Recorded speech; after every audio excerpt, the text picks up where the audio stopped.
Hello everyone, welcome back to podcast Jagongan Jogoroso Pitutura. Kali ini kita akan berbincang-bincang tentang dunia perkopian. Di Malang, selain sering disebut dengan kota wisata, kota pendidikan, juga merupakan salah satu kota yang penuh dengan warung-warung kopi. Kafe semuanya bertebaran di Malang. Salah satunya kita bersama dengan salah satu owner dari Dejul Kopi, Mas Suryo. Ya, Assalamualaikum Mas. Assalamualaikum. Waalaikumsalam. Gimana kabarnya Mas? Alhamdulillah sehat Mas. Oke guys, kita ada di Dejul Kopi. Sebelum kita berbincang dengan Mas Suryo, kita highlight terlebih dahulu. Ini dia warung kopi Dejul.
Oke, Mas Suryo.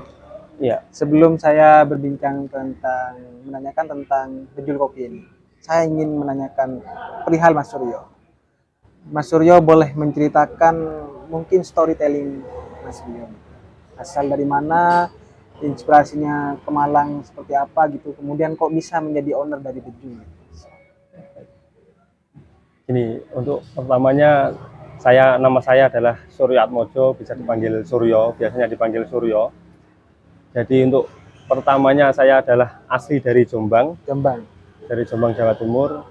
Kemudian kok bisa di Malang sampai sekarang itu adalah awalnya adalah karena studi, karena kuliah. Kemudian saya adalah dari orang petani, jadi selama waktu kuliah itu adalah saya juga bekerja di warung kopi. Jadi awalnya masuk kuliah di semester 3 itu saya sudah bekerja di warung kopi. Jadi barista gitu ya? Jadi barista. Kemudian selama jadi barista, kemudian naik juga ke manajemennya. Itu warung kopi pertama itu saya selama 2 tahun. 2 tahun bekerja. Kemudian pindah lagi ke mencoba untuk warung kopinya agak beda. Coffee shop gitu. Kemudian setelah di coffee shop itu waktu sudah menginjak pandemi itu, kemudian ada tawaran yang agak menarik kayaknya. Pada berkontrak warung kopi dengan harganya agak ya masih bisa diambil, mengajak teman, kemudian jadilah ini. Jadi warung kopi Jule ini. Seperti itu. Jadi kenapa kok kita berani ngambil warung kopi Jule ini waktu pandemi, ya itu adalah mungkin dari pengalaman saya dan teman-teman saya itu yang pemiliknya itu juga sudah lama di warung kopi, sudah punya warung kopi juga yang lain, yang teman-teman saya itu yang sudah punya warung kopi. Jadi karena harganya agak Bisa dijangkau, ya itu adalah kesempatan bagaimana kita mengelolanya, seperti itu aja. Oh begitu. Artinya teman-teman juga di sini Mas Suryo tidak sendirian. Iya. Selain memang sudah teman-teman partner Mas Suryo juga punya pengalaman di warung kopi, mungkin karena pada saat itu masa pandemi. Iya. Karena pada saat itu masa pandemi, terus kalau sebenarnya Mas sudah banyak tawaran-tawaran juga sih untuk warung kopi yang apa yang mau oper kontrak gitu. Hmm. Karena sebelumnya juga saya sangat tertarik kalau misalkan kayaknya ini adalah salah satu momen membuat warung kopi di Malang ini kayaknya agak ada rasa ketertarikan seperti itu, karena ya saya dulu waktu awal di Malang tahun 2015 itu Malang itu warung kopinya belum seperti saat ini. Ya. Masih hanya beberapa warung kopi, kemudian terus melihat seiring berjalannya waktu kok semakin banyak warung kopi, dan di situ juga warung kopi meskipun banyak ya masih ada kehidupan seperti itu, masih ada kehidupan enggak ya, meskipun pandemi, ada jam malam, kemudian ada pembatasan apa PPKM. ya, PPKM kayak gitu, tetap masih bisa ada kehidupan. Ya itu yang membuat kita tertarik kemudian mengambil. Tapi sebelum saya berbincang tentang Dejul Kopi ini, Mas, dan dunia perkopian ini, Mas Suryo pernah mondok enggak? Kalau saya ya mondoknya di rumah, Mas, di Jombang.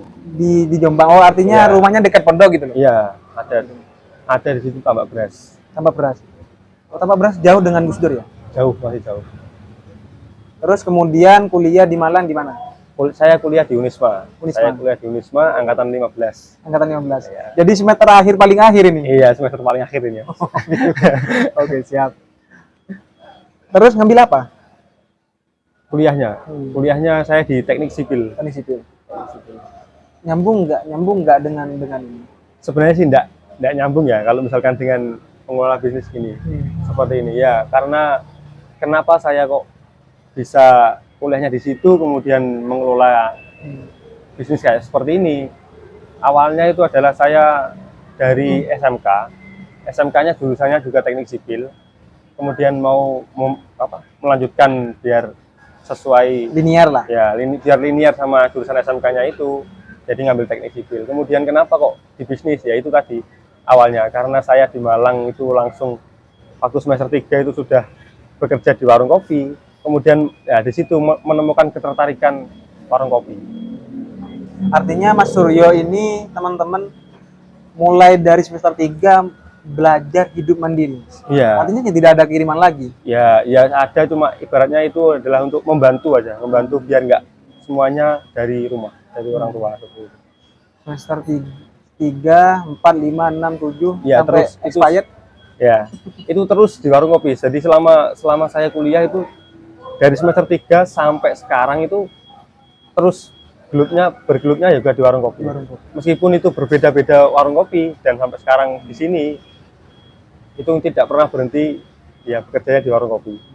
Apa pengalamannya Mas Surya selama sebelum menjadi pemilik, menjadi owner dari Dejul yang awal menjadi karyawan di warung kopi? Pengalamannya ya itu, Mas. Ada banyak warung kopi yang juga memiliki konsep-konsep yang berbeda, dan saya melihat itu yang penting kerjasama. Kalau misalkan ada pemiliknya banyak, yang penting kerjasamanya bisa terjalin. Ibaratnya kalau misalkan pemiliknya banyak, harusnya itu ya satu suara, biar warung kopi itu nggak berantakan. Karena kalau pemiliknya bermacam-macam dan berbeda-beda, kayak kalau misalkan berbeda-beda itu ya berbeda-beda masalah keuangannya, otomatis kalau misalkan kayak gitu, kalau nggak satu suara pasti berantakan. Saya dulu waktu bekerja di warung kopi yang pertama itu adalah salah satu momen yang saya dapat mengambil kesimpulannya di situ. Awalnya itu saya bekerja itu di warung kopi yang mempunyai tiga pemilik, kemudian di warung kopi itu tiga-tiganya itu ikut campur di dalamnya, entah itu masalah manajemennya, entah itu masalah konsepnya, atau yang lainnya. Soalnya waktu itu ya paling rame-ramenya, sering mengadakan acara dan banyak-banyak komunitas itu bernaung di situ. Jadi menjadi tempat untuk ngopinya komunitas di situ. Kalau ada acara, komunitasnya itu pasti di situ. Kemudian setelah ada crash antara pemiliknya itu mungkin, kemudian jadi punya satu orang pemilik, itu sudah berbeda rasanya.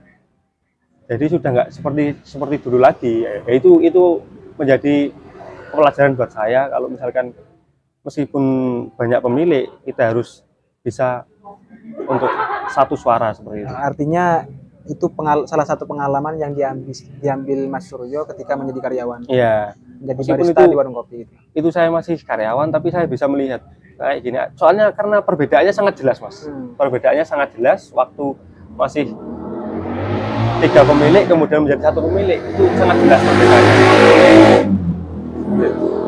Terus gimana kemudian ceritanya awal pertama Mas Suryo menjadi bagian dari Gejul ini, menjadi pemilik dari Gejul ini? Kalau Ceritanya gimana? ya awalnya itu karena awalnya itu ada yang menawarkan, kan saya awalnya juga mencari-cari, Mas, kemudian ada yang nawarin, ya melihat karena budgetnya masih belum nutup kalau yang lain, kemudian kok ada pas ini ada yang kayaknya bisa ini kalau kita, terus ada temen yang mau juga, ya itu meskipun pandemi itu adalah kesempatan, tapi ya itu, Mas, selama kita buka awal pandemi itu sebenarnya kita masih dilema juga karena pandemi, kemudian meskipun namanya sama, Jule sama waktu oper kontrak itu meng-up-nya itu agak lumayan lama. Karena kenapa? Karena ada perbedaan di dalamnya. Dengan pemilik lama sama kita itu ada perbedaan. Meskipun namanya sama, ada perbedaan dalam hal konsumsinya. Ibaratnya minumannya, makanannya itu ada perbedaan. Ya, mungkin kalau awal-awal waktu oper kontrak, waktu kita ngambil masih belum terlalu kelihatan, tapi bulan kedua, bulan ketiga sudah mulai kelihatan kalau ada penurunan daripada awal pertama, ya karena orang, oh sekarang udah beda, seperti itu, Mas. Itu adalah salah satu dilema. Ini ngambil over kontraknya ngambil pas pandemi atau sebelum pandemi berlangsung? Pas pandemi. Artinya 2019 akhir ya? 2019 akhir. 2019 bulannya September kalau nggak salah. Kalau nggak September ya Oktober. Akhir. Sudah mulai pandemi. Tetap dengan nama yang sama, tapi ada perubahan dari pola minumannya apa saja, menunya seperti apa? Karena kita nggak merubah semuanya, ya teman-teman saya pikir kalau misalkan namanya tetap, mungkin orang-orang juga nggak bingung, pelanggan-pelanggan yang sudah tahu Gejul masih tetap kesini, ternyata itu beda gitu, nggak sesuai dengan pemikiran yang kita pikirkan gitu. Karena ya dalamnya sudah nggak sama kayak gitu. Tapi kan ketika ngubah brand lagi, berarti kita mengubah pelanggan tetap, kita akan menanyakan, dah ini kok berubah lagi, jadi ada penarikan pelanggan baru. Ya seperti itu ya, emang seperti itu, Mas. Karena kita dilemanya itu waktu ya itu tadi, karena sudah pandemi kemudian mau merubah brand total itu ya takutnya membutuhkan waktu yang lama, sedangkan kita itu berdirinya waktu pandemi. Itu yang menjadi pertanyaan. Nah, masa pandemi mendirikan warung kopi. Nah itu, Mas, salah satu ya mungkin itu tadi kesempatan yang ada dengan harganya yang bisa dijangkau. Iya, bisa dijangkau. Soalnya kita berpikir kalau sudah keluar dari masa pandemi, kemungkinan juga kita nggak bisa ngambil ini, karena kemungkinan harganya juga sudah lumayan. Iya, seperti itu. Mumpung momentum, mumpung kesempatan diambil lah. Iya, mumpung kesempatan, ya tinggal gimana caranya kita mengelola biar bisa bertahan selama masa pandemi itu aja. Tapi tidak hanya itu, Mas, perlu pondasi, salah satunya pengalaman. Iya, benar. Mas Suryo ini sudah pengalaman di berbagai warung kopi dari semester 3 sampai semester paling akhir. Iya. Gitu ya. Oke, Mas, selanjutnya, Mas, bagaimana kemudian ini Malang ini, Mas, berbagai daerah pemuda yang sudah lulus sekolah pasti kuliahnya di Malang, dan banyak kampus-kampus di Malang itu besar-besar ya, Brawijaya, UM gitu kan, UMM apalagi yang paling dekat ya. Itu kan menjadi pangsa pasar dari bisnis kopi ini. Terus dan juga tidak hanya itu, di samping Gejul ini ada warung kopi, di sini warung kopi, di depan juga mungkin di sana warung kopi, cuma di belakang aja yang nggak ada. Artinya bagaimana Gejul ini bisa bersaing? Apa yang ditawarkan? Oke, gini, Mas ya. Ibaratnya kita itu adalah apa? Ngambil ruangan yang sudah banyak ikannya, karena gitu. Ada kolam besar, ini kan sebenarnya kolam, daerah sini adalah kolam. Kemudian warung kopi adalah ikan-ikannya. Gimana caranya biar kail kita itu bisa menangkap umpannya kita? Ya itu adalah salah satu PR buat kita sebenarnya. Karena kalau misalkan sudah kita mengambil yang awal kontrak ini waktu pandemi, kemudian di warung kopi yang sudah banyak daerah yang sudah banyak warung kopinya, itu adalah salah satu mungkin keuntungan juga. Karena kalau misalkan sekarang itu tujuannya biasanya kalau mahasiswa mau ngopi, tujuannya itu adalah daerah, bukan nama. Kalau menurut saya, bukan nama. Ayo daerah sana warung kopi, seperti itu. Jadi daerah orang kampus, ya daerah kampus, daerah Dermo, daerah Sudimoro kayak gitu kan, iya. kayak gitu. Bukan hanya brand warungnya, kalau menurut saya. Karena waktu itu kalau dulu waktu warung kopi masih belum marak seperti ini, yang utama adalah brand. Ayo ngopi di sini, seperti itu. Kalau sekarang, kalau saya pikir karena warung kopi sudah marak dan karena daerahnya sudah jelas, itu adalah salah satu kesempatan buat kita untuk kita berani ngambil di sini, kayak gitu.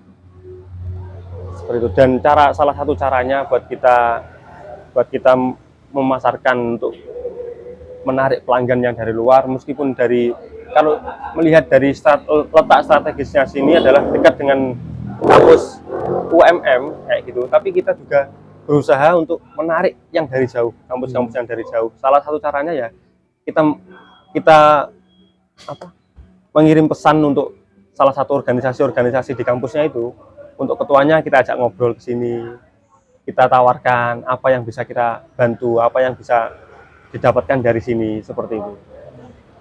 Berarti cara pemasarannya memang begitu. Ya, artinya mengundang para organ-organ kampus yang memiliki bahasa banyak, ya. terus kemudian diajak untuk berkomunikasi bagaimana. Tapi itu Mas, kalau melihat sekarang, kalau itu kan sebenarnya sudah berjalan selama pandemi, itu sudah berjalan, itu sekarang menjadi dilema buat kita. Gimana Mas? Dilemanya itu seperti ini Mas. Biasanya kalau tempat warung kopi yang brandnya sudah terkenal dengan tempat untuk diskusi, tempat untuk ngumpul bareng-bareng rame-rame, itu dilemanya kita itu biasanya kalau orang diskusi rame-rame itu ya gitu, yang datang banyak tapi untuk pemasukannya nggak seperti itu. Jadi biasanya kalau diskusi udah banyak gini, yang datang kemudian ada yang datang belakangan telat, ya langsung duduk aja. Seperti itu. Langsung duduk ngikut. Ya mau gimana lagi, kita nggak mungkin Mas harus pesan dulu, nggak mungkin gitu. Betul. Artinya sungkan juga. Iya. Sungkan juga yang mau langsung. Dan juga banyak memang Mas, organisasi dimanapun mahasiswa itu, kadang yang cuma pesan satu gerombolan orangnya. Iya. Makanya itu Mas. Jadi pesan kalian. Itu dilemanya kita setelah melakukan tadi terobosan kalau menghubungi salah satu organisasi biar rame seperti itu sekarang menjadi dilema.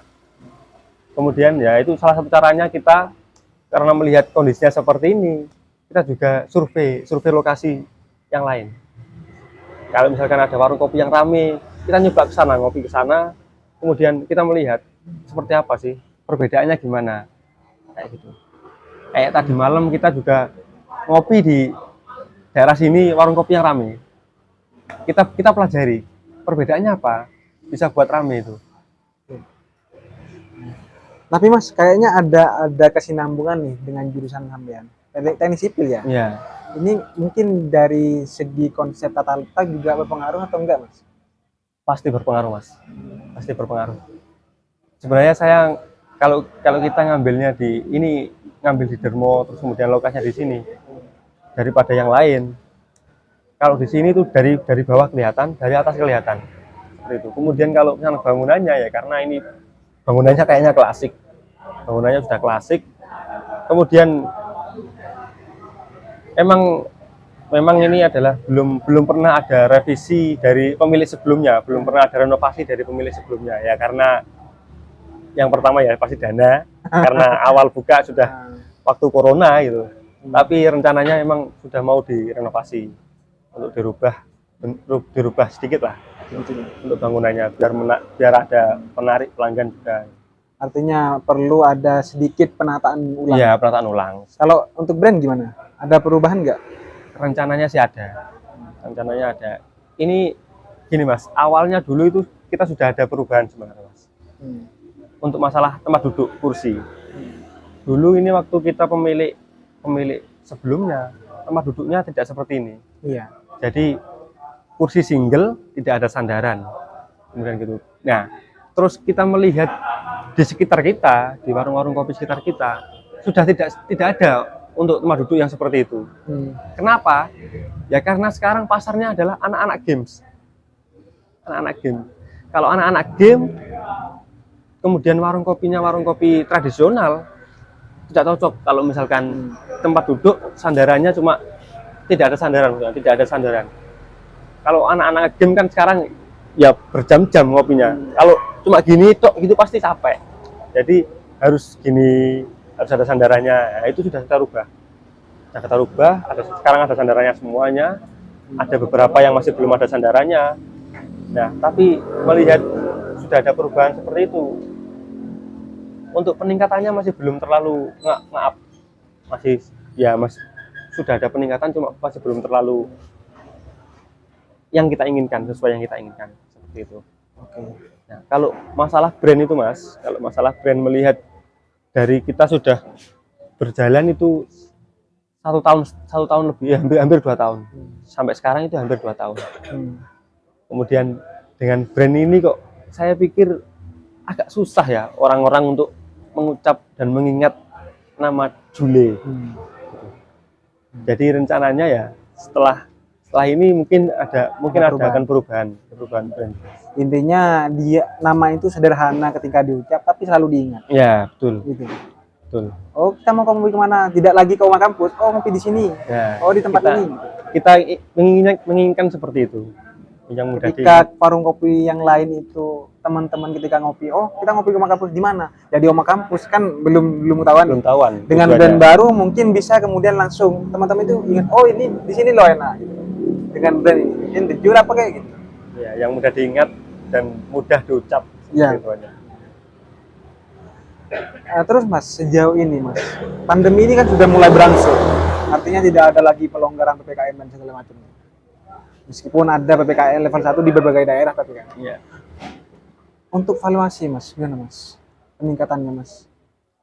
Kalau peningkatannya ini masih ya ada peningkatan, cuma belum terlalu seperti dulu. Kalau saya melihat sebelum pandemi meskipun saya masih belum di sini, tapi kan saya sudah bekerja di warung-warung kopi kayak gitu. Saya melihatnya emang belum terlalu seperti waktu sebelum pandemi untuk peningkatannya. Tapi untuk awal pandemi hingga sekarang ya ini alhamdulillah sudah ada peningkatan. Karena itu salah satunya mungkin saya melihatnya karena semua kampus masih belum offline.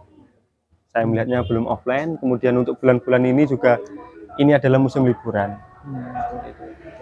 Ya beberapa bulan ini akan menghadapi musim liburan teman-teman. Musim liburan ya. Tapi kalau misal teman-teman sudah kembali aktif lagi dan semuanya kembali normal, kalau dihitung saja jumlah dari mahasiswa UMM itu berapa? Puluhan ribu. Ya. Ditambah dari kampus-kampus yang lain. Katakanlah Dejul ini ngambil 0,00%-nya, itu sudah ya, meningkat signifikan, Mas. Makanya kita sangat menunggu momen sudah offline kembali, mahasiswa sudah offline kembali. Ya semoga saja bisa segera normal kembali, Mas. Dan kemudian ya Dejul ini sudah berubah brand, sudah berubah ya, sudah tata letak. Ini inovasi. Sudah menjadi rencananya kalau misalkan sudah kembali normal juga sudah ada perubahan brandnya. Jadi semoga aja kita tunggu aja ke depannya untuk brandnya seperti apa. Oke, siap. Kemudian Mas, untuk nyetok kopinya memang punya langganan tersendiri atau ngambil dari mana atau gimana Mas? Kita sudah ada langganan sendiri karena apa namanya? kopi ini adalah sudah puluhan tahun di Malang. Kopi yang dari Gresik sudah puluhan tahun di Malang dan pangsa pasarnya banyak juga. Seperti itu ya, meskipun banyak varian kopi di Malang ini, banyak varian kopi. Tapi saya ngambil kopi ini itu karena kopi ini juga sudah banyak pangsa pasarnya. Di berbagai warung kopi di Malang ini sudah banyak sudah banyak memakai kopi ini. Jadi ya sudah menjadi langganan. Kalau kita ngambil ya pasti ngambil kopi di situ. Di Gresik, selain di Gresik ada lagi? Enggak, kalau ini kopi, kalau yang kopi kita ambil adalah kopi Gresik sama kopi Tulungagung. Cuma bedanya kalau kopi Tulungagung itu sudah banyak pasarnya, cuma peminatnya masih belum terlalu kayak kopi Gresik. Nah, gitu. Oke, itu teman-teman terkait Dejul, dunia perkopian dan semuanya. Mungkin terakhir Mas, gimana sih untuk kita sebagai pemuda, Mas juga pemuda kan? Iya. Mahasiswa, apalagi kita sama-sama juga mahasiswa, itu juga bisa ada dalam benak kita bagaimana membangun usaha seperti Mas Suryo. Apa caranya? Yang penting jangan takut memulai. Tapi ya gitu, kalau memulai saja tanpa ada ilmunya pasti akan sia-sia. Entah itu meskipun kita beda dari apa yang kita pelajari. Namanya ilmu itu bisa didapat dari mana saja. Betul. Kalau buat kita nyaman dan kemudian kita yakin bisa, jangan takut memulai. Meskipun dalam kondisi apapun. Seperti itu. Oke. Terakhir Mas, apa yang ingin disampaikan oleh owner dari Dejul kepada teman-teman Jagongan? Mas, terakhir Mas, sebagai penutup.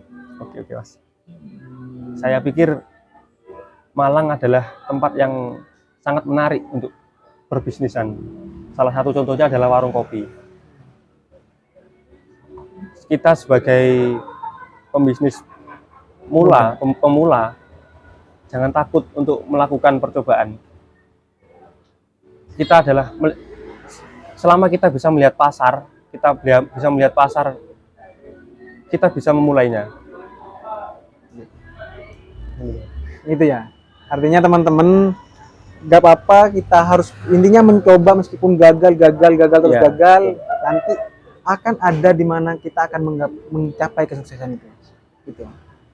Kita bisa belajar, kita bisa melihat dari sekitar kita bisa belajar itu dari bukan hanya kita pandang sebagai saingan.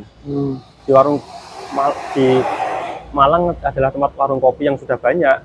Kita jangan memandang hanya sebagai pesaing kalau di dalam dunia bisnis, tapi juga guru sebagai belajar biar kita bisa bertahan di sini seperti itu. Oke, terima kasih banyak Mas Suryo atas kesempatannya. Teman-teman, itulah pembahasan kita pada kesempatan kali ini. Jangan lupa teman-teman tetap stay di podcast Jagongan. Jangan lupa juga like, komen, subscribe, dan share podcast Jagongan. Kita bertemu di podcast selanjutnya. Bye-bye.